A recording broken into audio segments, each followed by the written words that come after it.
सायंकाळी 9 वाजता जे बोलवण्यात आलं होतं त्यावेळेस या माऊलीला चिठ्ठी आली होती की तुम्ही असताना 9 वाजता येऊन भेटा,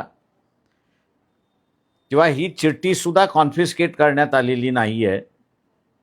तिची फक्त असताना झेरॉक्स त्या ठिकाणी घेण्यात आलेली आहे. तेव्हा पोलिसांना आम्ही सांगण्यात आले की ओरिजिनल त्याची असताना घ्या आणि ओरिजिनल घेऊन त्याची फिंगरप्रिंट एक्सपर्ट जे आहे त्या फिंगरप्रिंट एक्सपर्टला त्या ठिकाणी असताना रिफर करा, कारण का जेणेकरून ही चिठ्ठी कोणी लिहिलेली आहे, त्या मुलीने रोहिणीने लिहिलेली आहे की तिच्या वतीने कोणी लिहिलेले आहे याचा असताना चौकशी त्या ठिकाणी झाली पाहिजे, अशी असणारी परिस्थिती आहे.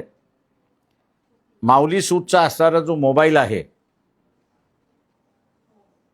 तो मोबाईल जप्त केला पाहिजे होता, कारण का तो मोबाईल असताना त्याला ज्या ठिकाणी मारण्यात आलं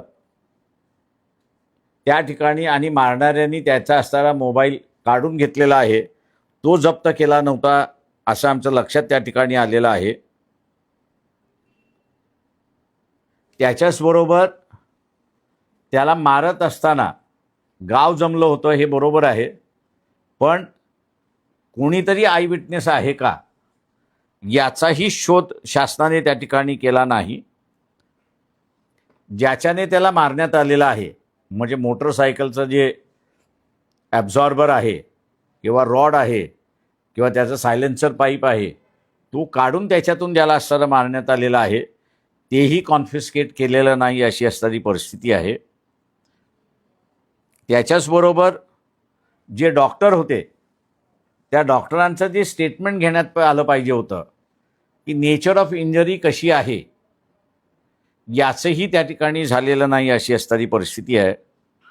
आणि सगळ्यात दुर्दैव म्हणजे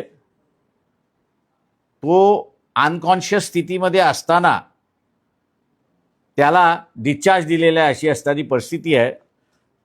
घरातल्यांनी स्वतःची असणारी 5 एकर जमीन त्या ठिकाणी विकलेली आहे आणि ती 5 एकर विकून त्याला दुरुस्त करण्याचा म्हणजे मेडिकल अटेन्शन देण्याचा असणारा प्रयत्न केला.